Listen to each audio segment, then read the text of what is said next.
Hey everybody, it's your friend Ryan Rolfe with the Dsmsold team at Keller Williams Legacy Group here in Des Moines and Central Iowa, and it's time for another episode of Monday Market Update. I took last week off, so I'm excited to be back with you this week and talk about what's happening in the real estate market. So one of the things that we've been noticing is things are taking a little bit longer to sell. There's definitely still some multiple offer situations. A lot of those homes are priced below maybe where they should have been previously listed, or they're in the lower price point. So for the most part, under 300,000 is where we've been seeing more multiple offer situations. Above that, with rates where they're at, the last 5 weeks rates have been above 7% on average. So that's higher than last year. If we're looking at this year over last year as well, one of the things to note is there's been more price reductions this year over 2023. And inventory is also higher this year than it was in 2023, which is good for folks if they're looking to buy. Maybe the rates aren't super exciting, but there's a lot of things that buyers can do to ensure that they're still getting the house at the best possible price with a great interest rate. And one of those things is an interest rate buy down, both either temporary or permanent. Those are options that can be paid through seller concessions, or in the case of permanent buy downs, buyers can bring funds to closing on their behalf to cover a permanent buy down instead of a temporary buy down. So those are a couple of options for buyers if they're still looking to get into homes.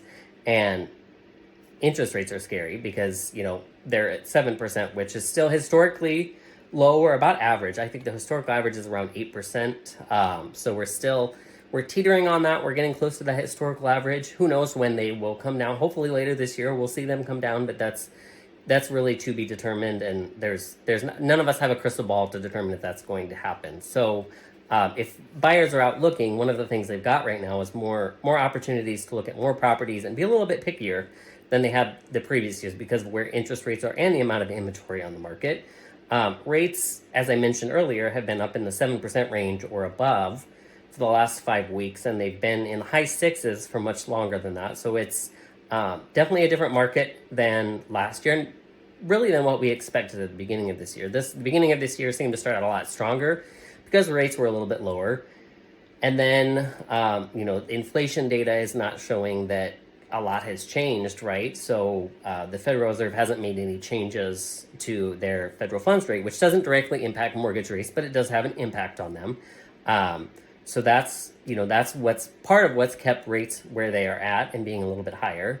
That being said, there's still some great opportunities out there if folks are looking to buy and maybe get a little bit more in concessions. As a seller, you're probably wondering, well, gosh, maybe I should just wait and sell my house at a different time. And, if that makes sense, that may be the option for you. And yet there's still plenty of buyers that are out looking and wanting to find the right home. It's really what's changed now. And this has been true last year and even into late 2022, is that you've got more competition. So we're really back in a market that favors agents that are going to do what it takes to help you get your home sold. So that, things like staging and high-end photography, postcards, different listing marketing tactics that will help bring in buyers, both through online methods and through print methods and different other things that are out there to advertise homes. So that's one of the things that really has changed. And for agents that maybe aren't familiar with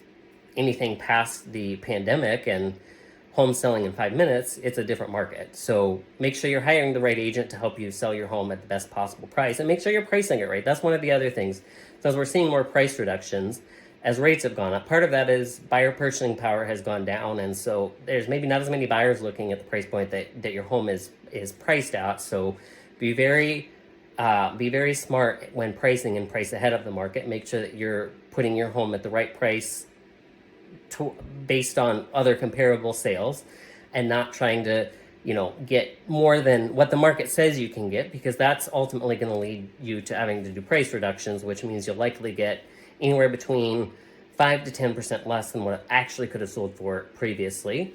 Overall, though, if we're talking about what happened this weekend, let's talk about what the market looked like. We saw 155 new homes come on the market. 125 homes went pending or under contract. and 123 homes sold. Now, this is a little bit slower than previous weeks, and again, I think a lot of that is due to interest rates. But if you're a buyer out there, you know that things are getting a little bit easier for you, giving you more options and having the ability to ask for more concessions. And as a seller, that probably doesn't sound super exciting, yet guess what? You're likely going to buy when you sell as well. So you get those benefits on the buying side. You tend to buy in the market that you're selling in. And additionally, as a seller, make sure you're choosing an agent that's going to help you present your home in the best possible light and also price it right so that you can get it sold quickly. Hopefully this information was helpful. If you all have any questions on what all of this means for you, if you're looking to buy or sell, feel free to reach out. We are always here to help. Otherwise, have an amazing day, and we'll see you next week. Thanks, everyone. Bye.